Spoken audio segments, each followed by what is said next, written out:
Hi, I'm Jonathan Mertz, and welcome to Jonathan Mertz Just Talking About Whatever. And typically, as a person, I tend to stay away from political topics, but this is one where I felt, hey, I really need to say something about this. And it's about, yes, of course, the leaked document from the Supreme Court that shows that there is a possibility of Roe versus Wade being overturned. Now, I'm not going to get into the fact of whether you think Roe versus Wade should be overturned or not from a moral perspective. What I'm talking about, and what I'm going to do in a few moments, is talk about how this is setting up a unprecedented change on something that the Supreme Court had already ruled on, and how that can affect your other rights. It's all coming up.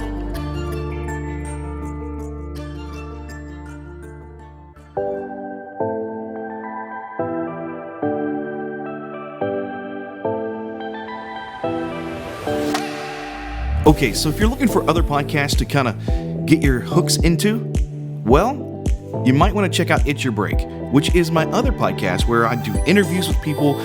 I have all kinds of neat little tips and tricks coming your way with the new season. And of course, we have our other podcast, all a part of that It's Your Break family, like Adventures with Bubba and McGripe, which are also coming out with new episodes. But you can also check out some of my friends' podcasts, like Scandal Water. Look it up. It is a really cool podcast about what goes on behind the entertainment scene. Whether it's film, the theater, they kind of cover it all. And then there's another podcast that belongs to some of my friends. It's called Might Sound Wild. It's all about photography, and if you're into that kind of stuff, well, check them out.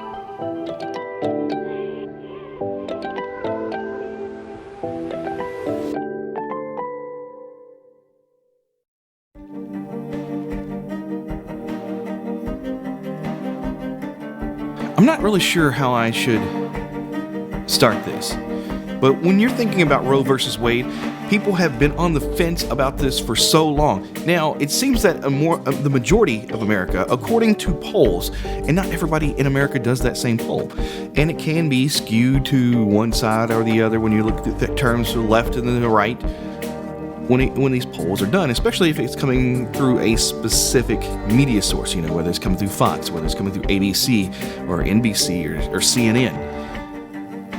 If they're just their viewers doing the poll, then yes, they may lean hard right or they may lean left, and so it can be a poll that's not 100% accurate. So I don't like polls. I never have.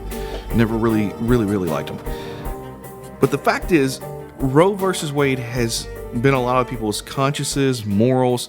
You're like, hey, what do you do in a situation with, abortion? In this case, is what Roe versus Wade is over. If you're not familiar with that, sorry, I should have said something about that earlier. But they're like, hey, what do you do, if somebody wants an abortion, or, this person was raped by their dad and now has his child, or uncle or brother or any Joe Schmo had raped this person and got them pregnant. Should they be forced to have that child?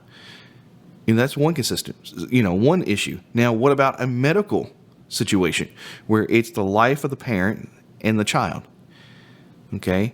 If the parent chooses to live or wants to choose to live during a pregnancy that's hard, they can abort the baby under Wade versus Roe, saving their life. If they don't abort the baby, chances are that the mother could die, or both her and the baby could die. So there are some medical concerns about this, because in those situations, it could potentially be life-saving for one or the other. Now, there are people making leeway, saying, hey, if you don't want to carry this baby, let us develop technology to remove it in a intact form, not destroying the fetus, and transplanting it into an artificial womb. Well, that's great. And you've seen shows like Superman and all these sci-fi shows that have these, Genesis pods or something like that is in that technology, and it's not far from us to be able to handle and do. We just have to figure out the logistics of how to make that happen. Now, that's all beside the point. I don't care what side of the fence you lay on or I lay on. What is more concerning about this decision is what has been happening on the Supreme Court and how they're being nominated. Okay?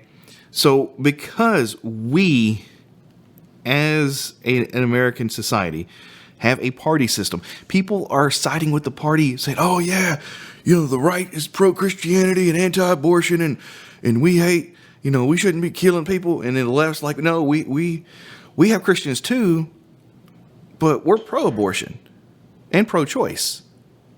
Basically, not necessarily pro-abortion in a way, but pro-choice, that a person should be able to individually choose along those lines.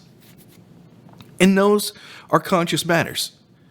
But what's happening is the Supreme Court, because we have a party system, people either go right or left. Typically, there's not a lot of people in the middle anymore. There are some of us out there that kind of lean into the middle and not so hard, not to the left or right, that kind of can see both sides and can kind of coexist and compromise. But what's happening here is when you look at the fundamental of your rights and you see political powers putting people on the Supreme Court for the sole purposes of turning things over, ignoring what previous presidents of the law had put out there, that becomes a big concern. And now they could go out and write up any excuse to overturn any of your other rights. The Fourth Amendment right to privacy, saying the government shouldn't be subjected to that. And it's only for citizens, things like that, which would give them untethered access into your personal data. If this type of president continues, and having these two types of presidents, not the president of the United States, but presidents of things that are in front of a body to make a decision and having a decision on them. That's the president we're talking about, okay? Having these type of things happen is very concerning. It is to me. Because here's the other thing, and I don't care how you believe, okay? But the big focus right now, especially on the right side, is they are heavily this hard, fundamental. It seems like this. Not everybody on the Republican side is like this, or GOP side.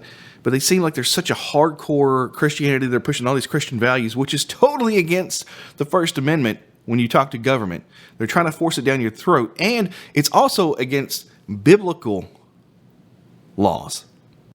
And it drives me nuts when people forget that you're not supposed to force somebody into Christianity. The Christian God actually wants people to come to him willingly and not by force. So to force your beliefs up onto somebody is totally against Christian scriptures.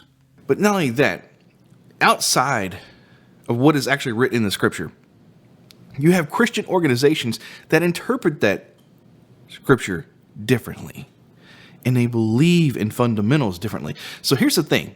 If you decide on a Christian basis to say, hey, we're going to get rid of Roe versus Wade, you need to really look at the fundamentals of what you're doing. Because here's the situation. Yes, it does stop a killing of a innocent child.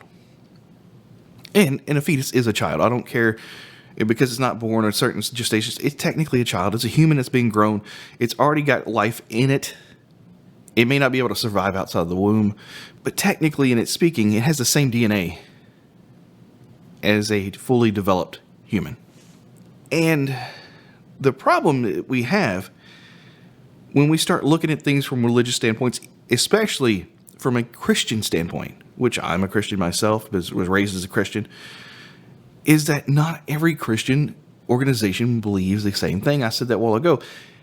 When you look at the Catholics and how they do their worship, Baptists, of how they do their worship and beliefs. Methodists. You can go on and on. You can go to the Jehovah's Witnesses. You can go to, the Episcopal churches. Or even Pentecostals. They all believe differently on how they view Christianity. So here's the question. If you start believing everything or putting everything on Christianity, who's going to tell the other Christian groups how they should be following in line? So this is going to continue to have a ripple effect when you do stuff like this. Okay? And that's what I'm trying to say. When the Supreme Court has to get in and make a decision, and it seems like it possibly could be politically motivated and not motivated by true law and human rights. Because that's what the Bill of Rights are supposed to be doing. They're supposed to protect us as an individual for a human right. And I'm not just talking about Roe versus Wade in this case. I'm talking about your freedom of speech, your freedom of religion, freedom to bear arms, your freedom, all these are up for grabs. Depending on who's sitting on that court and who has an agenda. And that is why I don't think we should have ever had a party system. As a matter of fact, I'd have to look up and find the documentation again, but some of our forefathers warned about having party systems. They don't do anything but divide. They divide us. Because guess what? Once you're divided, you're easily more conquered. When you come together, that's when you shine. And I don't know. It is a situation. And I'm not going to tell people how they should vote or how they shouldn't vote. I always will tell people that you should vote with your conscience. And you should practice what you preach. If you're against abortion because it is killing someone, then you should be against the death penalty. You're like, no, but that person was convicted of a crime. Well, let me tell you this right now. Here's the one thing that you have to keep in mind. The justice system's not perfect. They falsely convict people all the time. Now, with DNA as evidence, it's a little bit easier to convict, but it just puts the person in place. Doesn't necessarily mean they actually committed the crime they're being accused of. It just puts them there. Okay? Texas has been the worst state in the entire United States that seems... Now, this may not be 100% true. This is me speculating here to a degree based off stuff that I've read. Because I got to have facts to back this up. So this is just me relaying all the information I've seen. And it may not be accurate, and I will tell you that. But from a story that I read, and again, I've got to try to find this stuff so I can link it. And if I can find it, I will. I may have to update the post on my website, on the blog later to show some of these things. But it looks like statistically, Texas has been executing people who didn't commit the crime more often than any other state. Now, Texas also has the toughest appeals procedures in the entire United States. It's harder to overturn a conviction in Texas than any other state. Why is that? It's because they don't want to be told that they got it wrong. Now, here's the other thing that I don't agree with, is that the fact that the federal government cannot pardon somebody all the way down on the state level. I think we need an amendment that allows the president to pardon people down to the state level. So not just on the federal level, but also on the state level. Because if they, from a federal standpoint, see something that has been wrongfully convicted, even if the state has said they have no appeals left and they are not going to pardon them, well, then you're putting somebody in there that is penalized that doesn't really deserve to be there. And if the proof came out to be 100%, wouldn't you want a way to be out of that situation? Because there are state laws in some states that say is once you've gone past your appeal process, we're not going to overturn it no matter what. There needs to be a way for that to be rectified and fixed. So there's things that need to happen. The one thing that we all need to do, I don't care what side you lay on, left, right, We've got to stop taking people at face value, especially the media, whether you're doing Fox or whatever that's out there these days, CNN. I don't care which media organization. The one thing you've got to remember is they did the research and they did their fact checking. And I say that, I don't mean to be sarcastically like implying that every news agency is skewing their stories. There are some really good legitimate news places out there, but you got to remember they actually went and investigated and supposedly got the information. Now, if you have a guest on, you're doing a TV show and you're just trying to get them on and they're giving their speculation of how things are, that's a guest opinion. Doesn't mean it's true. Let me see some real proof. Provide the documents to me. Provide the documents in your research to me. And that's the other thing I would like to see from these news sources. Say, okay, you're going to report on a particular piece or a particular story. Let's start citing our sources again in the media. Providing that source information. The full information. Not just take a piece of like somebody's interview. And with today's technology, you can do straight audio interviews, you can do video interview, record the entire thing unedited, and post it and say, here's where I got all of my information. Here's all the questions I asked. Especially if you're doing a first person interview who is directly involved with the situation. Okay, because that is a first-hand account. Now, when you do that, it does show that you are going above and beyond. Now, if you get documents and other emails and stuff like that, and that type of evidence, that's pretty hard to disprove when you actually subpoena and get the correct information. Or if they willfully hand it over, there's nothing you can do to dispute that. Okay? And then, somebody's edited my email and then sent it to them. Well, then you subpoena the companies, whether it's Gmail or Yahoo or whoever you got your mail through, or Microsoft. And then they say, okay, yeah, here's our systems because we back it up every so often, and here's what the actual email said. They do that, by the way. I work in IT, so I know. So don't think because you delete an email, it's gone. It's not. Just like a text message. They can subpoena your carrier and get those text messages. That's why a lot of people are starting to go through encrypted messaging that's kind of hidden, encrypts it from the carrier. But when it comes down to decisions that were once ruled upon by the Supreme Court, unless they can prove beyond a shadow of a doubt that it's not truly in accordance with the laws or a human's rights, even if there isn't a law yet, your Bill of Rights doesn't have every single thing we would ever need in our life. As a matter of fact, they didn't know how far society was going to progress when it was written. They were fighting a tyrannical English government to get those 13 colonies their independence. A government that was controlled by a monarchy. So think about that. It's not even the same situation. They didn't have Novocaine at that time.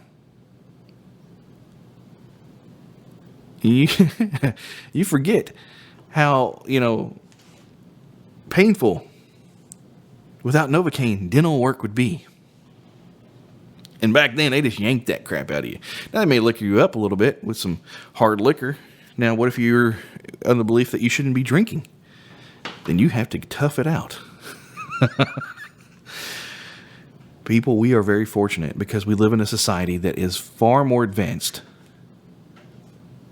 in a lot of aspects. And our rights should always evolve. I don't disagree with that. But it needs to be done the proper way. And it needs to be done with a consensus that it's 100% in the law, in the eyes of the law, and 100% along with the lines of human rights. That's all I'm saying. And it's all that needs to be done. Now, if they come out in this opinion piece, or not opinion piece, but this full decision that comes out, is supposed to come out in June to July for Roe versus Wade. If it comes out and shows all of this stuff, and people are like, okay, I can see in accordance with the law and human rights why they're saying this. Not that everybody's going to agree with that decision, but I can see why they're doing it. They're throwing it back down to state level, letting the states decide. But at the same time, our legislators in the federal congressional body can make a law stating, here's what's legal, here's what's not. Then that has precedence over the state level. I don't know what to tell people. It seems like we have lost our sensibility and minds when it comes to truly having open discourse and talking to one another. And if you don't like what I'm saying, I completely understand that, and you have your opinion, and I'm going to respect that. But don't come at people because they're different than you. You know what I'm saying? Don't come at them because they have different beliefs than you, because they aren't technically doing anything wrong. Now, whether you're talking about abortion, that can get a little bit more touchy because you are terminating a life force, whether it's a cellular life force or a human life force, depending on how you look at it. You are destroying a living organism. Period. There's no getting around that. And I'm sorry if that makes anybody feel uncomfortable, but sometimes we have to have these uncomfortable talks. But anyways, that's my opinion. Hopefully, we can make some real change in this world by just having open discourse. And just, hey, let's talk it out. Let's don't get wound up and yell at each other, because for some reason it seems like we just want to start yelling at each other these days.